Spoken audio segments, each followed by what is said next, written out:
नमस्कार किसान भाइयों, कृषि जागरण से डॉक्टर शिवराम आज आपके बीच आया हूँ। किसान भाइयों आज आपको बताना चाह रहा हूँ कि एक फार्मर जो किसान है जिसका पूरी तरह से जो फील्ड था, मतलब पूरी तरह से अपन मान सकते हैं कि बंजर हो चुका था, तो उस किसान भाई ने किस प्रकार से उस जो बंजर भूमि थी उसको वापस से उपयोगी बनाई है फसल के लिए, कि उसमें अच्छे से अच्छे मतलब अभी उत्पादन ले रहा है, अच्छे से अच्छा उत्पादन ले रहा है। तो किस प्रकार से किस चीज़ का उसने यूज किया है, कौन से विधि के द्वारा कौन सा मतलब खाद डाला है, क्या डाला है, तो किस प्रकार से उसने अपने खेत को वापस उपयोगी बनाया है, खेत के अंदर जो मृदा उर्वरता है उसको बढ़ाया है किसान भाई ने। तो आपको बता देता हूँ किसान भाइयों आप देख सकते हो ये जो फील्ड है आपको दिख रहा है, तो किसान भाई का पूरी तरह से ये फील्ड बंजर हो चुका था, लेकिन किसान भाई ने इसको जो बंजर भूमि थी उसको वापस से उपयोगी बनाया है। मतलब इसकी जो मृदा उर्वरता है पूरी कम हो चुकी थी, उसको वापस मृदा उर्वरता को वापस बढ़ाया है किसान भाई ने। तो किस प्रकार से किसान भाई ने बढ़ाया है तो आपको दिखा सकता हूँ किसान भाइयों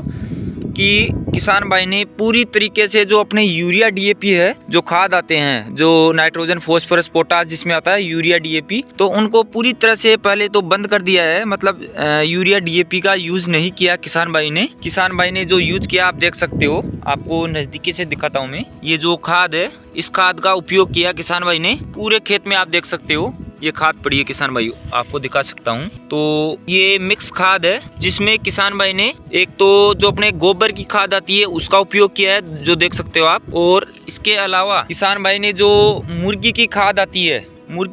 आती है उसका उपयोग किया है, और उसके अलावा एक वर्मी कंपोस्ट आता है जो केचुए की खाद जो बोला जाता है, तो केचुए की खाद का भी काफी मात्रा में किसान भाई ने उपयोग किया है। और वो उपयोग करने के बाद में अभी आप देख सकते हो किसान भाई का खेत पूरी तरीके से, जिस खेत में मतलब बिल्कुल भी उत्पादन नहीं हो रहा था उस खेत में सबसे ज्यादा जो आसपास के फील्ड है उनमें सबसे ज्यादा उत्पादन किसान भाई ले रहा है। तो ये आप देख सकते हो किसान भाई,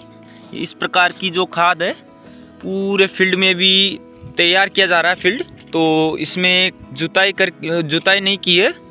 मतलब जो टिलेज का जो क्रिया होती है वो टिलेज करके उसमें ये खाद डाला गया है, उसके बाद में पाटा लगाया गया है, मतलब खेत को समतल करने के लिए। तो आप देख सकते हो पूरा खेत समतल करके अभी इसमें जो अपने पड़ाव होता है, तो पड़ाव की जो क्रिया रहती है, तो मतलब पानी देना, किसान भाई अभी इसमें पानी देगा। पानी देने के बाद में इस खेत में जो भी फसल जैसे कि सरसों लगाता है तो सरसों की बुआई कर देगा किसान भाई, ये देख सकते हो आप।